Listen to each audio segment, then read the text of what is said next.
অভিনয় থেকে দূরে থাকার কারণ জানালেন জনপ্রিয় নায়িকা প্রীতি।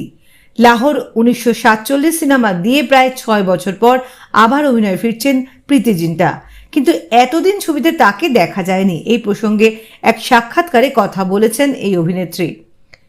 ভাইয়াজি সুপারহিট সিনেমার পর প্রায় 6 বছর অভিনয় থেকেই বিরতি নিয়েছিলেন প্রীতি।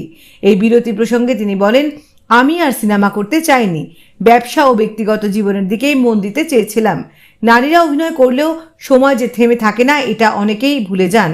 আমি ইন্ডাস্ট্রিতে কারোর সঙ্গে প্রেম করিনি, সবসময় পরিবারকে সময় দেওয়ার চেষ্টা করে এসেছি। শুধু কাজ, অন্যের জীবন নিয়ে মাতামাতি করে ডেট করে অনেকেই নিজের জীবনটাই বাঁচতে ভুলে যান, কিন্তু আমি সন্তান চেয়েছিলাম। পাশাপাশি ব্যবসাও আমার কাছে খুব গুরুত্বপূর্ণ। সবটা মিলিয়ে আমি আমার ব্যক্তিগত জীবনে বেশ মনোযোগী হতে চেয়েছিলাম। কেবল একজন ভালো অভিনেত্রী হয়ে পুরো জীবনটা একাকিত্বে কাটাতে চাইনি। একই সাক্ষাৎকারে প্রীতি আরও বলেন, যে সব নারী কাজ করেন তাদের সবাইকে বলতে শুনেছি, আমি সমতা চাই। আমি একজন পুরুষের মতো কঠোর পরিশ্রম করতে চাই। প্রকৃতি আমাদের সেই সমতার পথে বড় অন্তরায়, কারণ মেয়েদের একটা বায়োলজিক্যাল ক্লক রয়েছে।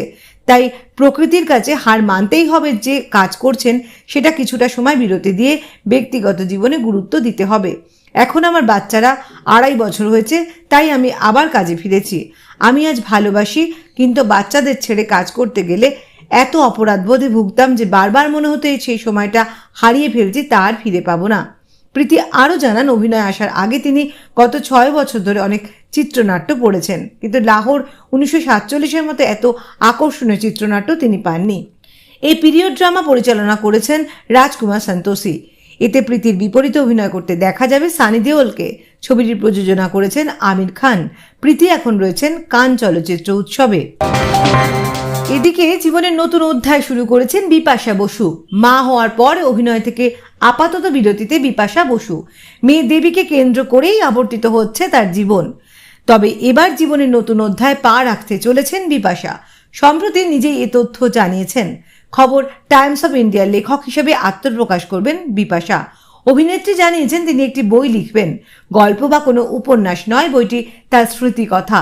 বিপাশা বসু জীবনসঙ্গী করণ সিং গ্রোভার আর কন্যা দেবী বসু সিং গ্রোভারকে নিয়ে মালদ্বীপে ইনস্টাগ্রাম থেকে তিনি জানিয়েছেন যে যে বিষয়গুলি তার জীবনে মোড় ঘুরিয়েছে সেই বিষয়গুলো তুলে ধরবেন তিনি।